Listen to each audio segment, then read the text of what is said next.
these and um, well, gives them a chance. So I'm going to start over today. We're going to talk about how deals fall apart and how to prevent it. So to get started, who on here? What's the fastest you've ever had something fall apart? What's the fastest you've ever had a contract fall apart? Jenna?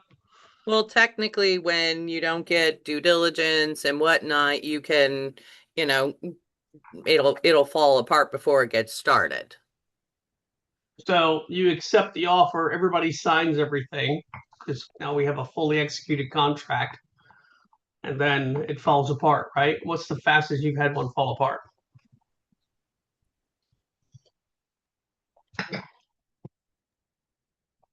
The morning after somebody got an accepted offer because the buyer's got cold feet. I've had it literally happen about an hour after you get the signed contract. I no sooner get it in the email that it's executed than I get the phone call of, well, I think that they may be changing their mind, right? And well, we're going to talk a lot about that and ways to prevent that. But yeah, they can happen that fast. Anybody ever had one happen right at closing? Like you're supposed to close today, and then all of a sudden you don't close today? That's pretty crazy, huh? That's nuts. I see Donna raising your hand. Um, there's a lot of things that we can do to help prevent these. Obviously, there are some things you just can't prevent, but I think there's a lot that we can do to help make sure this doesn't happen. So most deals they do not die or fall apart from one giant issue. They usually fall apart from poor communication, some type of a missed detail. We're going to talk about each one of these. Lack of preparation, emotional reactions is a lot of it, or problems get discovered too late, and it's too late to try to get things figured out. Your job is to keep calm throughout this. So agents that stay calm and solve problems, they become the most valuable agents. You ever see these agents that do a ton of business? And yep, Jen, I'm going to pick on you. And they're really, really busy, and you wonder how do you navigate so many problems all the time? Well, you stay calm and you stay focused. Um, I've always kept it to focusing on the numbers and the emotions of the people. You shouldn't be the one that gets emotional. And I know it can be very challenging, but uh, it's an emotional process for the people that we help. So the top five major categories that we see where people have issues are financing problems, problems with the property, inspection and repair negotiations, communication failures, and emotional decisions. And we're going to talk about each one of these in depth. If you have anything to add, please chime in. I'm going to try to watch the chat. Y'all know I'm not the greatest of that. And so, um, yeah. All right, let's talk a little bit about the financing problems. So, financing can change overnight, right? Whenever you get a pre-qualification and not a pre-approval or approved financing, that can be a huge thing that causes a deal to fall apart. You go under contract, the lender says, okay, send documents, then they pull the credit and they realize that the buyer is really not approved. There are financial institutions out there that when you fill out the information, when a buyer logs in online and they fill their information out, they issue a pre-qualification, and it's basically on the information that they put in. They don't verify anything. They don't try to look at their credit. They don't look at any of those issues or any of those items. They simply issue a pre-qual. I know USCA used to do that. Maybe Fed used to do that. A lot of them are getting better, but it's still out there. So please make sure that you're checking to see if it's a pre-approval, if they're approved. It's not a pre-qual. I have another video on looking at that stuff. Whenever you go to buyer consultation, we talk about that. The buyer buys something like a car, a furniture, or a vacuum. How can that affect the transaction? Anybody? Can affect their debt to income. Debt to income. It could also, if they do furniture, it could take a huge hit on their credit, right? On their credit score. It can drop their credit score tremendously, like 15, 20 points, just for them to have their credit ran because they want to buy furniture when they move in. So understand when you're talking to buyers, you need to educate them on all this. Like don't even try to buy anything. Don't tell them not just buy something. Tell them don't try to buy anything because if anybody touches your credit, it could drastically affect your approval. And that's where we get the credit changes. They get a new credit card, they miss a payment, or even they even have their credit ran. Anybody get in a transaction, all of a sudden the buyer's like, man, I got a new job offer. Uh, and I'm getting a new job. I start in 2 weeks. It's really the same company, but they're changing names, and I'm gonna have a whole different job and something different. Or it's a competitor and it's a whole different role. Make sure you understand that when somebody changes jobs, it needs to be need to talk to the lender, right? They need to make sure the lender understands that that job is being changed and that it's in line with their financing. A lot of times it may be okay if it's in the same field, but that's not a good thing.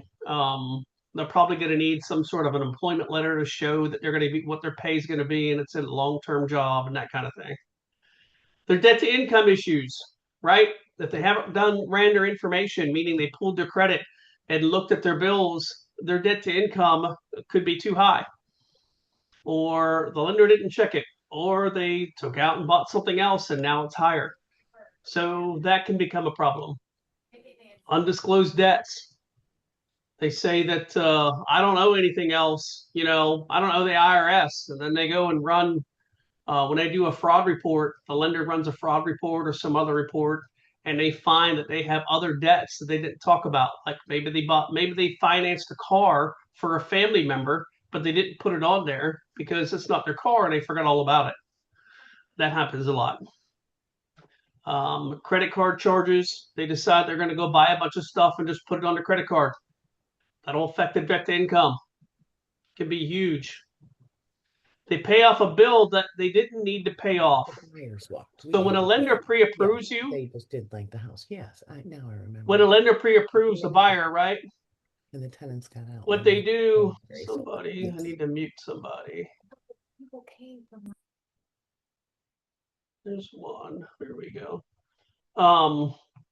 When a lender pre-approves people, right? They don't really look at what you owe. They look more at what your monthly payments are. So if somebody has a bunch of, some credit card debt and the lender pre-approves them and they're like, you know what, I'm just going to pay this debt off in order to be able to have more money when I close or not have that payment when I close. The problem is they may have used the money that the lender accounted for them needing at closing from their account. So when a buyer gets pre-approved, they provide copies of their bank account statements, which shows how much money they have in their account. The lender looks at that to make sure they have enough cash to close. And if they pay a bill off and they use all that cash, then they don't have enough money to close, and that could become a big issue. So conversations with the buyers on don't change anything, you can see how it can be huge. A loan program changes like USDA, North Carolina Housing. Some of these have income requirements, right? And if they get a promotion or something like that, and they're not closing for a few months, that could change that loan program. It could change where they don't qualify for that program no more. I think it's like 106,000 and something for NC Housing, and if it's 108 or 109, I've heard of people getting denied just for a couple $100 over. So those things matter. I'm not telling you that a buyer doesn't need to get a promotion because they do, or make more money because everybody wants that. But just understand that you're working with the lender. They're your partner through this. Y'all need to be communicating, and the buyer needs to be letting you know what's going on too. Appraisal comes in low. How can that affect things? Anybody? They might need a larger loan amount, or they might need to bring the cash, for the difference. And that, if they don't have it, they don't have it. And if the seller doesn't reduce the price, then it can definitely tank the deal. Yeah, appraisal comes in, you have multiple offer situation, your buyer gets it, but They don't really have a lot of cash. It comes in, 15,000 low. Um, Seller says, nope, I'm going back on the market because I had 5 other buyers. And, now your buyer loses out. So make sure you're doing appraisal or not appraisals. Make sure you're doing CMAs and you're looking at the numbers and you're educating your buyers. Hey, Al, I have an appraisal story that Shoot. appraisal almost killed a deal. Had a house that I listed several years ago, sitting on like 10 acres of land, went under contract, conventional loan, had great comps, no problem. Appraisal came in 60,000 under. This was pre-COVID, 60,000 under contract price. We argued, there's nothing we could do. Buyer agreed to switch lenders, switch loan types to get a new appraisal done.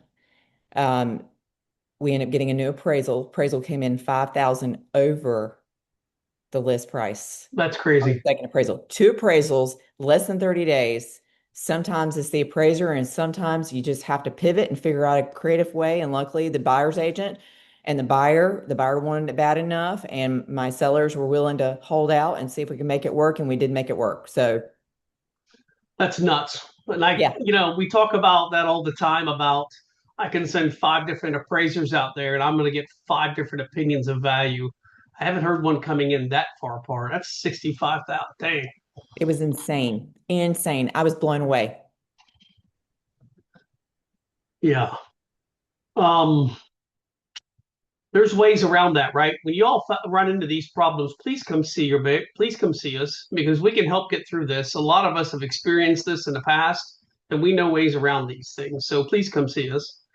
You can't get the required documents. The buyer just, they can't get a copy of their tax returns. They did some online thing years ago, last year, and they didn't get a copy of it, and they don't know where to go get it. That gets to be. I've seen that quite a few times. They can get it. They just don't. It just takes a little bit of work. How to prevent this? When you first start talking to your buyer and you do a buyer consult, have the buyer get their documents. They're going to need 2 years of tax returns. They're going to need 2 to 3 months of bank statements for all their accounts. And they're going to need 2 to 3 months of pay stubs. Those are the basic documents that a buyer is going to need. The lender's probably going to ask for some other things, but those are the documents they're going to need generally. Now, bank statements, it's every page, right? That they have a business for their tax returns. They need both personal and business. So just make sure that you educate them on the front end. Strong lender communication. We are obviously partnered with Alpha and they communicate with us well. So that's huge, as you can see, going through a transaction, because there are some lenders that don't talk to you and you have no idea what's going on. They only talk to the buyer. And you can see there's a lot that happens. So we don't even get into everything a lender does. But if they're not communicating with you on some of these things because you can help with them, it can easily cause the deal to fall apart. Constantly remind your buyers. Don't change anything financially. I always told them, you are on financial lockdown. Don't do anything. Don't even have your credit ran. If you buy groceries and gas, that's fine. But if it's something outside what you normally would buy, call the lender or even call me because I'm going to just tell you no. But yeah, you're on financial lockdown until you close. After you close, you're good. Buy what you want. But until you close, you're on financial lockdown. Have the lender make sure the lender verifies their funds early. They look at their credit. They make sure they have the funds to close. And the reason I say verify funds is so that when you're negotiating the contract for them, that you get enough closing costs to where they have enough cash to close, right? They can tell you, hey, I have $12,000 in my bank account, but the lender knows because they've seen their bank statements. They know how much money they have. All you have to say is, hey, lender, how much money are we going to need for closing costs? What do I need to ask for? Simple as that. Prepare buyers for appraisal issues. We're going to talk more about preparing your buyers going through the process, but you need to prepare your buyer. An appraiser goes out, we can get 5 different opinions of value. And if you see things at the home, talk about it. That could be an appraisal issue. We're going to talk more about that on inspections. Anybody have any questions on financing? Yes, Christine, I see that you had a deal fall apart because the husband bought new tires. Yep. I went to Discount Tire and I financed tires because they had zero financing for 6 months. Well, guess what? You just killed your credit because they ran your credit in order to give you that credit card to finance those tires. Huge. Property problems. Problems hidden in the property, like in the inspections, septic issues, the age of the roof, the age of the HVAC. There could be things that come up on the survey, like encroachments or boundary disputes. There could be permit problems, like they added on to the house and they never pulled a permit. Or they're running on a 4-bedroom and it's a 3-bedroom house, right? And they marketing 4-bedroom, but it's only a 3-bedroom permit. Drainage issues. You know, it's in a flood zone and we didn't know that and it wasn't disclosed. Title defects, we're going to talk about that in a second. And then insurance, you know, it can be higher than expected. Very easily, it can be higher than expected. We're going to talk about that again here in a minute. Or they may be required to have flood insurance. All these things can be prevented. Some preventions in the home inspections. Whenever you are out showing properties, please don't just open the door. I don't expect you to be inspectors, neither does the real estate commission. But your job is to look for obstacles or look at issues that could be a concern. You know, there's a broken window that's not going to pass appraisal. The deck, you know, it sits pretty high off the ground and there's no railing. Well, they're probably going to be required to have a railing. You need to prepare the buyer for that, right? You also need to prepare the buyer for, look, you hired the home inspector to find problems. So they're going to give us a list of everything they find wrong. Understand that some of that stuff may be concerning because the language they use in it is use the licensed general contractor. We'll look at all of that. And if it requires a contractor, we'll absolutely get their opinion. But just know that you're hiring them to be brutally honest. Make sure you get a survey. Order them early because they're taking a while to get back. I would always review the GIS map. It kind of gives me a good plat or a good visual of where the property lines are and if there may be any encroachments. I'll also look at the layers like flood zones and things like that so that when I'm out walking the property with the buyer or even after I've walked the property, if we're looking at several properties, you know, if something looks kind of off, I'm going to check it in the GIS. We're going to order a survey early. I maybe even ask the seller for a copy of the survey. A lot of sellers still have copies of those. Permit problems. If you're walking a house and you go into the garage, what used to be a garage and it's closed in or a sunroom, please check permits before you write the offer. See if they pulled a permit because that could be a huge issue later down the road. Drainage issues. If you're walking around the property and it's wet, right, or it drops off really bad, or maybe the house sits lower and all the water runs towards the house. Do you think it's going to be a problem when it rains if all the grading goes towards the house? Take a look at that. And look, you don't have to do anything about it. You just simply make sure the buyer's aware of that. Hey, look at this. It looks like the rain. When it rains, all the water is going to come down this driveway and right into this garage. They'll be like, oh, wow, I didn't think of that. Just be aware. Title defects. So, you know, these are things that there's no way you're going to know. The only way to know is if you have key title. They can do a title search before you close. And it'll show if there's any defects. The attorney can also look for liens, but that's all happens after you're under contract. Those can be fixed. And remember, you can just comfort the buyer that the contract has language in it. If there's any title defects, the seller's got to correct it. It can't close until those are corrected, no matter what buyer comes along. So that's easy language that you can explain to your buyers. Insurance concerns. Get quotes early. Did you know that there are different parts of town where insurance is higher than others? Did you all know that? Of Bonneville County? Do you know of any specific areas that are higher and why? Anyone? Well, I would say after Hurricane Florence, when they changed some of the flood maps, that automatically caused a big problem, or even in New Bern, where areas extreme flooding occurred, that affect insurance rates. Yep. It also depends on the insurance rating of the fire department itself, affects insurance ratings. Hubert right now has a low, I don't remember, I don't know if it's low or high. Let's just say poor rating, a poor response time, and it's affecting insurance quotes. So understand that you might be able to buy something in Swansboro and it's cheaper than Hubert because of the response rate for the fire department. Always get quote. Our in partner with My Carolina of Insurance. You can just simply call them, go downstairs if you're in our office, but you can easily reach out to them and get a quote. They got no problem giving you a quote.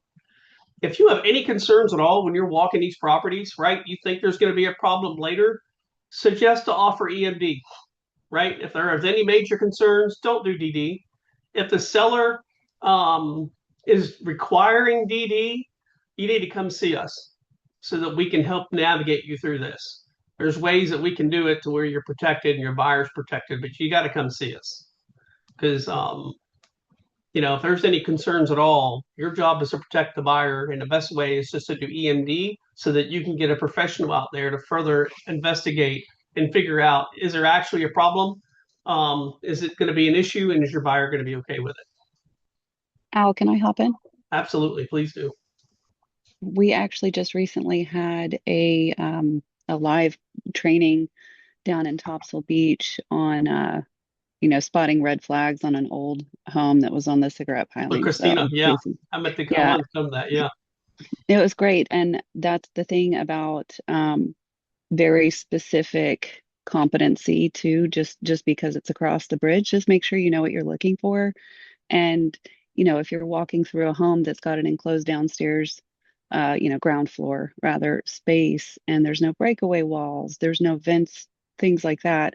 Those are things that they can blow up a whole lot of different ways throughout a transaction. So just wanted to mention that when you're talking about insurance. No, look, I love it. Thank you. I wish I'd have went to that because, when you're walking a home and like she said, no breakaway walls, or even in town, like in Jacksonville, and you walk into a home and you're in the garage and it has vents in the right below the walls and where the brick is, there's actually a vent there.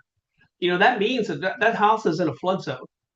That allows for the water to get out of that garage, right? So if you see that, that should throw a red flag. If you come up to a home and you're showing it and you see vents around the foundation, well, most of our homes are on a slab.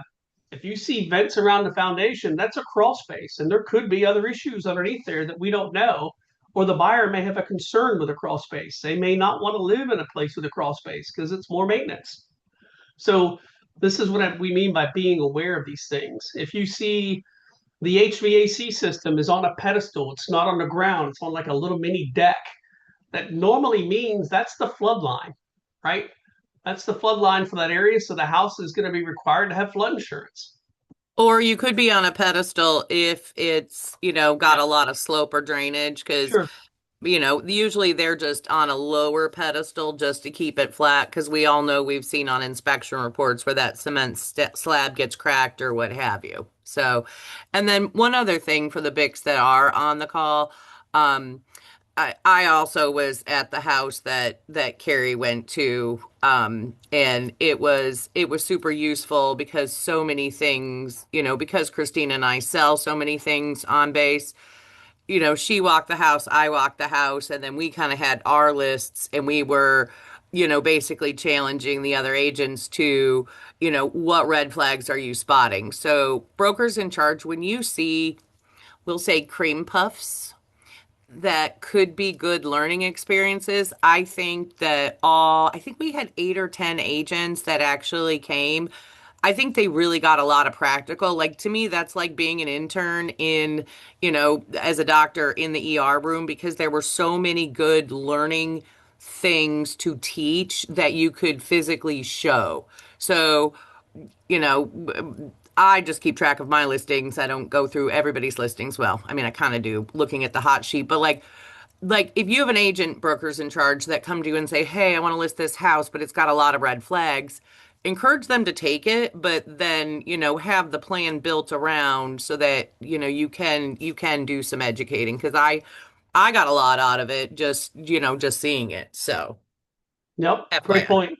Yeah. Thank you Great point. for that shout out too. And that's the thing. I've walked agents through their first beach listing, like what to look out for, what to be aware of, the red flags on taking on the listing, not just representing a buyer, because you want to be aware of those things down the line just so that they don't blow up like what we're talking about. Yep. I tell people all the time, as a listing agent, you do all this research on the front end. As a buyer agent, you do it on the back end, meaning when they write the offer. Great input. Love it. Some inspection problems, right? Inspections kill more deals than the inspection itself. The problem usually is not the report itself. The problem is usually the buyer's expectations, the buyer's emotions, and just poor preparation. In other words, they didn't realize that the magnitude of what the report's going to come back. If you're looking at an older home, it's probably going to be a long report. If you're looking at new construction, doesn't matter. It can still be a long report. So please prepare them that we don't know what it's going to come back. Like we said earlier, you're hiring them to find problems. Common mistakes in inspections, the buyers panic. They see all these things wrong. They're like, no, I'm buying this house. It's only 2 years old. It shouldn't have all these issues. Well, I'm sorry, it probably easily can. It's not uncommon for that to happen. Another issue is some agents overreact. They're like, holy crap, look at all these issues. We need to look at something else. Look, your job again is to be calm. Calm, cool, collected. The buyer's the one that makes the decision. You educate them. Some people. Can you say that again, Al? I know. Calm. We advise, we don't decide. That's exactly right. We advise them. The buyers are the ones that make the decisions. We just advise them, and if we don't know, then we get people involved that do know. BICs, get your BIC involved, get a contractor involved, a licensed contractor, reach out to the home inspector, right? We'll talk about that here in a minute, but reach out to the home inspector and get them to explain the results. Asking or expecting mainly for everything to be repaired on the inspection report. Not everything that comes back on an inspection report is going to be repaired, especially if they say the carpet is frayed or, the walls, have mismatched paint or it looks like it's, gloss or something like that. That's cosmetic, folks. You need to be looking at that walking through the home. And some of the items, light bulb is out. Well, guess what? Don't really have to do the light bulb. They just have to make sure the light fixture is working. So please, please, please educate. Another thing is poor communication. In other words, you don't talk things out with your buyers. You don't work as a team. And that's not just with your buyers. It's with the other agent, whether you're the listing side or the buy side. Your goal is to get the transaction to close so everybody's happy. You can easily still win, I guess, in your eyes if you want to feel like you got the upper hand. Doesn't matter as long as your buyer's happy or your seller's happy. Again, it's about them, not about you winning. Better approach, again, prepare the buyers beforehand. Focus on the major issues first, meaning send them the report, have them look it over, call them, and go through all of it. And ask them, what's your major concerns? And talk it out. Is there anything you don't understand? Well, let's get the inspector on the phone. Let's get a contractor to take a look and let's get their input. There's a lot of ways to help them understand that. And if it's too much, it's too much. If they don't want to deal with it, don't push them forward. There's other ways also when you're negotiating repairs. Besides, some sellers they don't want to make the repair because they feel the buyer's too picky, and the buyer's not going to be satisfied no matter what was done. Right? Anybody have any of those buyers? Or any of those sellers that don't want to do that, right? So look, you can also maybe give them a closing credit as long as they have enough concessions so the buyer can make the repairs on their own and it's to their standards. Some sellers don't want to mess with it. There's lots of ways to make that work. Your job is to keep the emotions low. It's not to to tell them they're wrong. It's not them to say you shouldn't feel like that. I mean, it's huge. They're making the most expensive purchase of their life, or they're selling, one of the largest financial assets. They're going to be emotional. It's your job not to be. Another way to help mitigate any issues is get a home warranty. Y'all know whenever you list a property that you have seller's coverage, which will help out whenever you have issues that come up on a repair request. But you have to enroll them in HVAC coverage as soon as it goes on the market. I mean, within 24 hours, you're going to get an email and then you need to enroll them in seller's coverage. It's $50 at closing. You're not going to get an AC tech out there to do any work for less than $50. Sign them up. And then for a buyer, we have buyers that get concerned because an HVAC system is 22 years old. It's past its expectancy life. Well, that's what I hope, but yet it's functioning as intended. Well, that's the key. If it's operating like it's intended, the seller's not required to replace it. So, what's the fix? Provide a home warranty, so then it gives the buyer comfort. If anything breaks, they pay the $89 or $189 to have it fixed. It's a win-win. Communication problems is probably one of the biggest ones because it destroys trust. We avoid hard conversations. We don't want to call and talk to the seller about this repair because we know that they're not going to fix it. Doesn't matter. You got to have that call. That's why they hire you. That's why you're the real estate professional, to have these hard conversations. You don't want to call the buyer because they're upset about the whole report and they've been pretty emotional through the whole process. You got to make the call. Over-promising. I'm gonna get you all your closing costs. I'll get you a home warranty when I'll make the offer. I'm gonna get every bit of this for you. Please don't do that, right? We overpromise to folks or the sellers. We're not paying this. We're net sheet. We're not gonna plan for any closing costs. Make sure you're realistic, right? Poor expectation setting. It's new construction. Shouldn't be a whole lot that comes back on a report. It won't be anything big. We should be good. The septic system, it's only 2 years old. We shouldn't have any problem. Yeah, there's tire tracks all across the yard, all over the system, but it's going to be fine. No. Here's a big one, which is lack of updates, too many updates, or slow responses. I'm going to talk about all these. How many of you rapid fire your responses?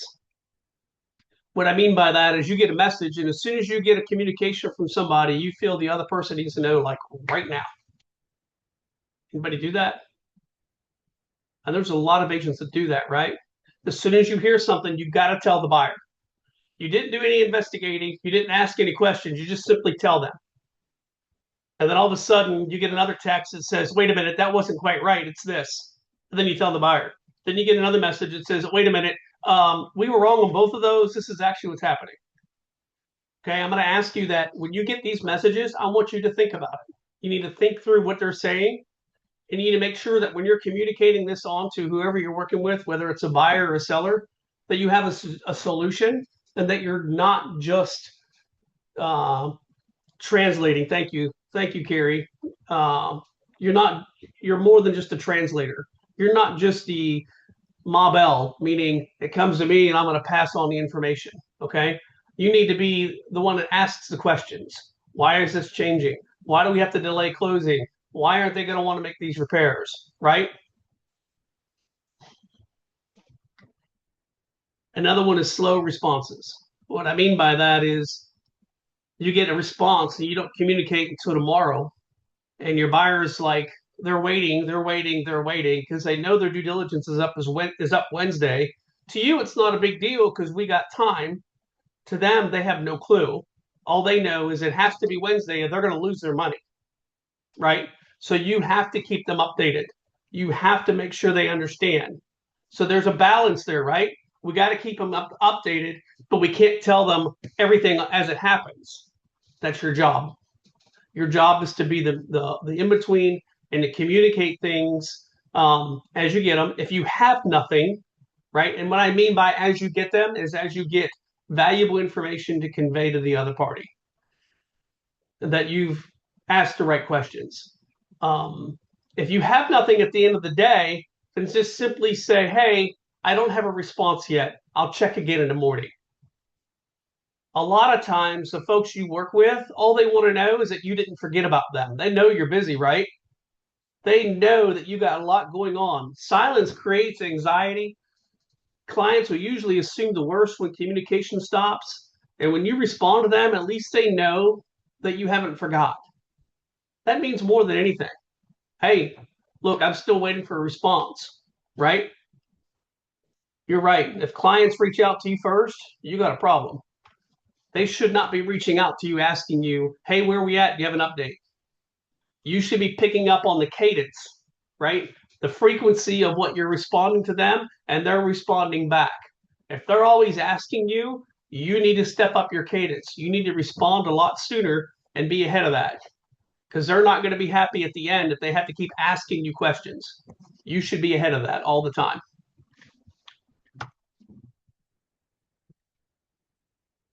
Emotional decisions. Real estate is emotional. Buyers are scared to death because they have no idea what they're doing and are spending a ton of money, right? They're overwhelmed or they're lost through the process. They're nervous about money. Sellers, they're attached to the house emotionally. They've raised their kids there. It's been a great home. They went through a lot of life happenings in that house. They've had feedback from other showings and they're offended because somebody does not like the color of that bedroom, or they do not like the brand new carpets and flooring that you just put in and you think is awesome as a seller. And then they get stressed about timing because they got to get where they're moving to, and the house hasn't sold yet and they're afraid things aren't going to work out. Your job, again, set expectations. Stay calm when others are emotional, because your confidence is going to transfer to them. If you're freaking out, they're going to freak out. If you call them and you're not confident in what you're saying, they're not going to be confident in what's going on. And I can't stress enough, communicate. And I'm going to tell you this is something I tell people all the time. You can't want it more than them. Okay? You cannot want the house to sell more than they want it to sell. You cannot want a buyer to buy a house more than they want to buy the house. So if you have a seller, right, and they have a certain price point that they want, and you've communicated to them several times, you're not going to make them do anything. And if you have a buyer, meaning drop the price or do anything else like paint the house or something like that, and if you have a buyer that you know what they're looking for and you found this perfect house, but it just doesn't, it's like 5 minutes further away than they want to commute, you are not going to make them buy that house. Find another one. And find another buyer and find another seller. Just know you can't want it more than them. I say that all the time. All the time. Let's talk more about insurance problems. Insurance is becoming a bigger deal. Some current issues are, we talked about a lot of this. Fire departments have low ratings. Repaired or older roofs. Insurance companies get photos now with the front and the back of the house. If it looks like there's a roof patch at the back, they're probably going to have a concern and want to know when that was patched. If it's not a residential property disclosure, they're going to be asking questions. So these are things you need to look at when you're walking around looking at a home. They really want all four things. They want the age of the roof, the age Yep. of the hot water heater, the age of the HVAC. And they know from the year the house was built if it could have polybutylene piping. Yep. And all of those things go into your insurance costs and can tank deals because you think it's going to be $1,200 and it's $2,800, and that changes their payment. Why is polybutylene piping such a big deal?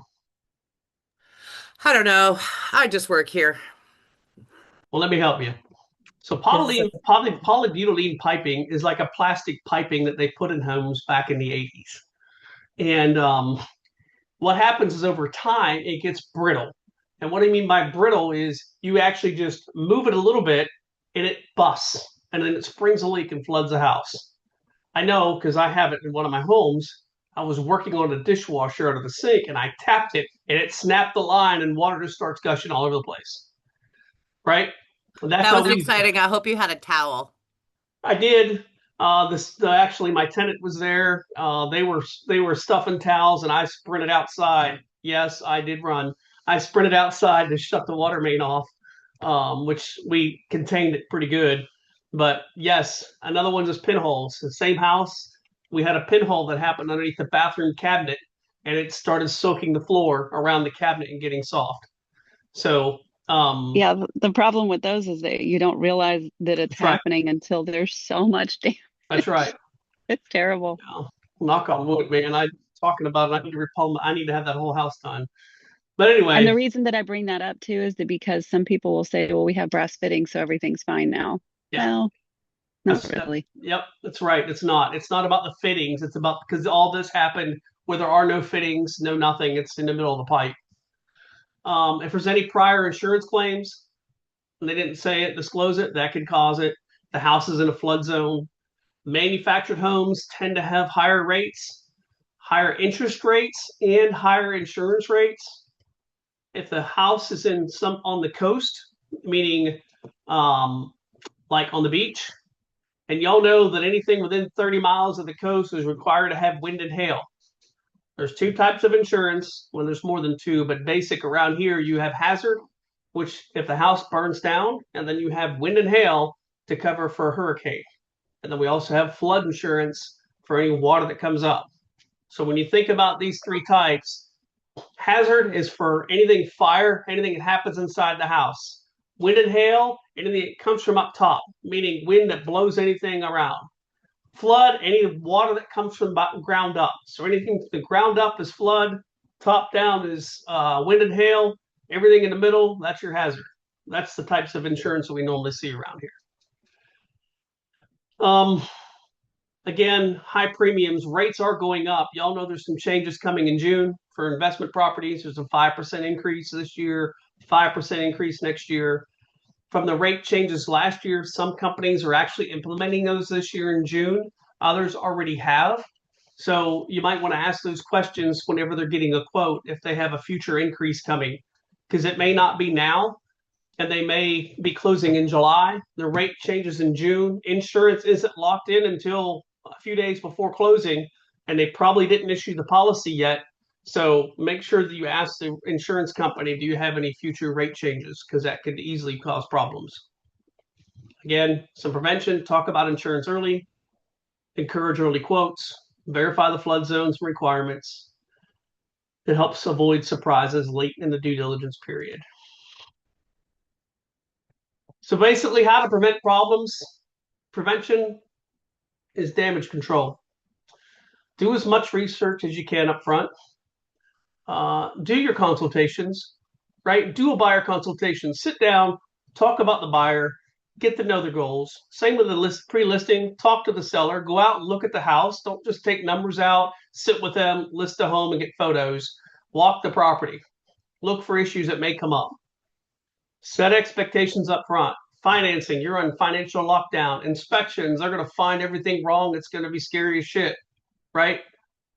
I'm here to help you. I'm going to guide you through that. Communicate. Talk to them up front. What's your preferred method of communicating? Do you rather me call you? Do you want me to text you? Do you want me to email you? Do you want play-by-plays? You know, because they can get pretty emotional, but some people, they want to do every little bit. They want their micromanagers. Most don't. But ask those questions up front. When you communicate back, have the facts, have options, and have solutions. Don't just call them and say, hey, we have this issue. And they say, what are we going to do? Well, I don't know. I'm still figuring that out. That's where you're going to get a lot of anxiety and a lot of issues. Solve problems quickly. If you hear about something today, don't wait till Wednesday or Thursday to figure it out. Your job is to remain calm under pressure. Involve others early, like your the other agent, the listing agent, or the buyer agent, your BIC, the lender, the attorney, the title company, insurance company, whoever needs to be involved, get them involved. Mainly, stay organized. Questions to ask early on. Buyer needs. And the long-term plans. Do they plan on wanting to put up any buildings, any sheds? They want to put in a pool, a boat, a camper, renting it out later. What kind of pets or animals do they want? Do they want chickens? Do they want to raise ferrets? You need to ask all these things, because if they move in and they can't do it, guess who they're going to point at? You. And you're going to say, well, I didn't know. Real estate commission says you should know. You should have asked. Preview the home before you list the property. Go look at it. Don't just go out with numbers. Walk around the house. Timelines. Understand your buyer's timelines, your seller's timelines. Ask the seller, has anything been added to the home? Do they have any permits available? Is a septic permit on file? When's the last time the septic was pumped? Are there any property line disputes that you know about? Can you see any on the GIS? Have there been any insurance claims? How old's the AC in the roof? Walk around, look at the house. Even as a buyer agent, you're looking at these things because it could be an insurance issue or a huge inspection issue. Any known drainage issues, any liens or finance concerns. You need to ask that whenever you list the property. Do you have any other liens? Do you have a HELOC on a house? Do you have any water softeners, or do you have any solar panels? Yep, solar panels, things like that. That's going to cause an issue later, because a lot of those are going to definitely show up. The difference between an average agent and a great agent is preparation. Right? Do your work now. You're not going to know everything, so don't think like you got to hurry up and get ready, or you're going to know everything to get ready. Ask questions, right? Ask questions and follow the checklist that we give you. It helps a lot. That'll help you build your system. Communicate. Remember, not too much, but make sure you keep in touch. Problem solving. Ask questions. If you don't know, don't think that you know. Ask questions. Look, we were all in your shoes. No matter what level you are in your career, somebody's been there, right? And somebody can help you. So please don't be afraid to ask questions. And your main thing is stay calm. Don't find out that there's a big problem and call your buyer or your seller and freak out. Again, the agent who asks questions and solves problems become the agents people trust. And if they trust you, they're going to do a ton more business with you. I'm going to stop sharing. That's the end of my little death by PowerPoint. What kind of questions do y'all have? Yes, Carrie, you're right. Remember, people respond emotionally first. That's why it's important to be prepared. I have a comment. Sure. Just give an example. I have a buyer that's was interested in the property. And I'm not going to say address and everything. Maybe later. Anyhow, the house had gone under contract and fallen through 2 times. So that was my first red flag. And there was nothing in the agent remarks that said anything. So I reached out to the listing agent. I said, do you have a previous home inspection on the property? Now, she didn't volunteer anything up front. I said, would you mind sharing it? Looking at the house, it looks great, but I already know if a house is on a crawl space and it's in Northwoods, it's an older home, that could be a problem. So my buyer was very interested because the price is right. And when you walk through the house, it looked good. The floors didn't seem off. But I finally received a home inspection, a lot going on underneath the house. So then the agent says to me, well, the sellers are getting a lot done. I said, that's awesome. I said, well, can you give me the itemized list based on that home inspection, what's being done? The agent said, well, honestly, the sellers really can't afford to get nothing done right now. I said, My buyer was very interested, but I had the wherewithal to know better than to put an offer in on a house like that, because then basically they were going to be buying someone else's problems. And so I said to the agent, you think maybe it fell through 2 times because your sellers don't want to do anything? And do you think maybe you should share this with others? Because there's a lot going on in the crawl space of this house. So I'm going to share with Coldwell Banker so that you all know, if you have a buyer, 720 Barnes Street, run. Run, because there's a lot going on, and it doesn't sound like the sellers want to do anything. Price is right, those are bad material house. facts too. Though there are material facts, which is surprising to me. So I'm like, okay. I said, but I think you should have some agent remarks here. There's still no agent remarks. So y'all know that here for your buyers. Look good, but it's like putting lipstick on a pig. Yeah, you got to be careful. You got to be careful. And that's how you end up in the bulletin. Yes. I had a buyer under contract in New Bern. We just closed, and